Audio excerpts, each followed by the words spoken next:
America, Iran और Israel के बीच जंग में सिर्फ ईरान ही नहीं पिस रहा। वर्ल्ड मैप पर एक और देश है जहां जनवरी 2026 से हालात बेहद खराब चल रहे हैं, जब से अमेरिका ने उस पर सैंक्शंस लगाए। 29 जनवरी को ट्रंप ने एक एग्जीक्यूटिव ऑर्डर साइन किया जिसमें उन्होंने नेशनल इमरजेंसी डिक्लेयर की और क्यूबन गवर्नमेंट पर आरोप लगाया कि वो ऐसे काम कर रही हैं जो यूनाइटेड स्टेट्स के लिए हार्मफुल और थ्रेटनिंग है।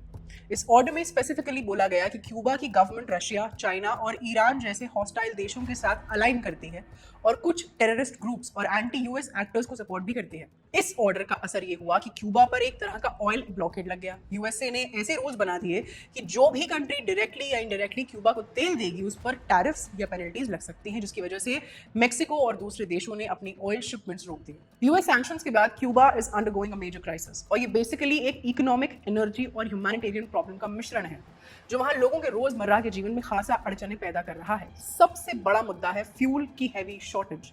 हालात ये हैं कि क्यूबा के पास बेसिक काम चलाने के लिए भी पर्याप्त फ्यूल नहीं है, इसीलिए बिजली बार बार कट जाती है, ट्रांसपोर्ट को लेकर दिक्कतें खड़ी हो रही हैं और नतीजन ओवरऑल इकोनॉमी स्लो हो गई है। कई जगहों पर घंटों या कई बार दिनों तक बिजली ही नहीं आ रही। ये सिर्फ इनकन्वीनियंस नहीं है, इसका इम्पैक्ट काफी सीरियस है।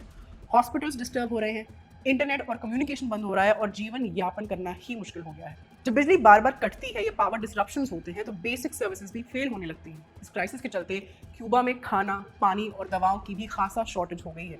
जब फ्यूल ही कम है तो ट्रांसपोर्ट और सप्लाई चेन प्रॉपर्ली काम नहीं कर पा रहे, जिसकी वजह से सामान एक जगह से दूसरी जगह पहुंचाना मुश्किल हो रहा है। अस्पताल भी सफर कर रहे हैं, ऑपरेशंस के बीच में लाइट चली जाती है क्योंकि बिजली बनाने के लिए पर्याप्त ईंधन ही नहीं है। ज़रूरी दवाओं की शॉर्टेज है, नए बैच आ नहीं पा रहे, मौजूदा बैच में दवाएं प्रॉपर स्टोरेज या रेफ्रिजरेशन ना होने से खराब हो रही हैं।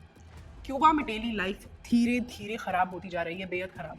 फ्यूल की किल्लत के चलते पब्लिक ट्रांसपोर्ट या तो अनरिलायबल हो गया है या बिल्कुल बंद हो गया है। स्कूल्स, ऑफिसेज, हॉस्पिटल्स कुछ भी रेगुलर तरीके से नहीं चल पा रहा। In fact services as basic as waste collection, मतलब कूड़ा उठाना, वो तक डिस्टर्ब हो चुकी है। सिंपल वर्ड्स में क्यूबा का क्राइसिस किसी एक रीजन की वजह से नहीं है बल्कि मल्टीपल फैक्टर्स का मिश्रण है, मिक्स है।